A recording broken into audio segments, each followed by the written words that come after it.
Hello, welcome to another edition of Only in Illinois, your weekly video recap from Reboot Illinois. I'm Madeleine Doubek here with Matt Dietrich, and this week we want to talk about polling. We did some in several of the statewide races this week with We Ask America, our polling firm. It's an automated poll, and we have some results from that, but there also were a number of other organizations doing polling, particularly in the Illinois governor's race. That have come out in the past few days, and so it's getting to be that time of the campaign season. In our case, in the governor's race, we had the Republican Bruce Rauner up by 14 percentage points. Rauner was up by 14 in the broadest category, which is among all respondents. So the question we asked was, if the election were held today, for whom would you vote? And that was the result. And it's kind of a tracking poll from one we did a month ago. Things in our poll showed the race a little bit tighter back then. Yes. A little bit more of a broadening of a lead for Rauner in this particular instance. But there are some other polls out there about the governor's race. Right, there are two in particular that show the governor's race to be much closer than our poll showed.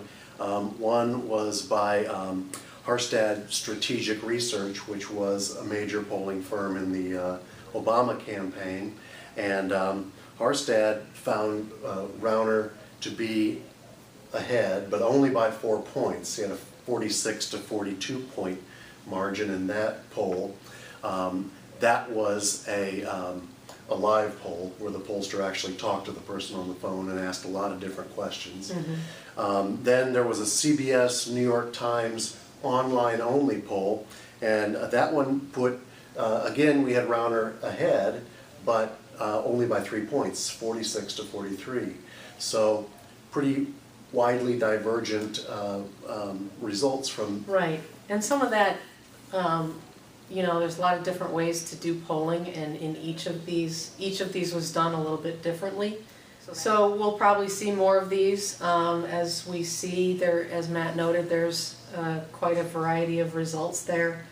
It's very early, there's still, about 100 days left to the election. Mm-hmm. All of these are snapshots in a given moment in time.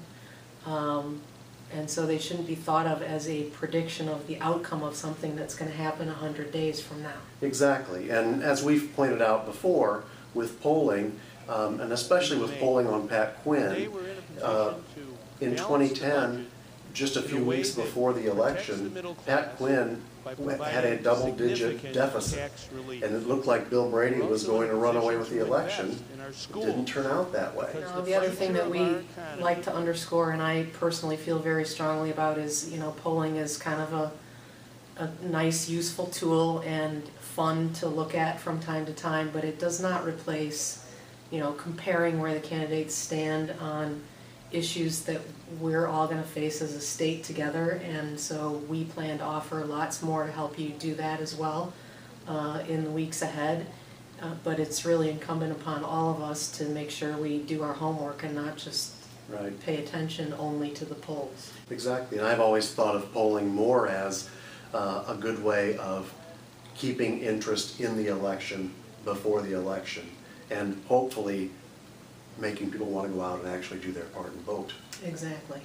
So we had so the governor's race is obviously the big one, and just one final note, there's a pretty widely known and respected political scientist from the University of Virginia, Larry Sabato, who does a kind of a crystal ball thing on Politico.com, and he this week changed the Illinois governor's race prediction that he has listed from a toss-up to leans Republican. So we'll see if that changes again between now and November. But we also did some polling on some of the other marquee races in Illinois. The U.S. Senate race, the Attorney General's race, and the Secretary of State's race are some of the ones that we'll tell you about very quickly. Right, very little change. We did this exact poll on these races back in early June, and the results were almost identical this time. Dick Durbin. And the Democrats lead in all three of those. The Democrats lead for U.S. Senate with Dick Durbin up in our poll by 15 points. Attorney General Lisa Madigan, who is trying for a 4th term, I believe, is up by 17. Over Republican Paul Schimpf. Over Paul Schimpf, who is a newcomer attorney from Never Waterloo, known. Illinois. And Jesse White is facing Mike Webster, who also is a newcomer to statewide politics. And Jesse White, who was seeking a 5th term, was up in our poll by 30 points. The season is very young. You just, Right, you don't know. the governor's race is the one getting all the media attention, and so that's going to be reflected in some of these results as well. Correct. All right, so that's it for this week. Pay attention to the polls, pay attention to the issues, start learning about all these candidates, and we will have more at rebootillinois.com. Sign up for our daily email. If you haven't done that yet, tell your friends and family to do the same, and we'll catch you on the next edition of Only in Illinois.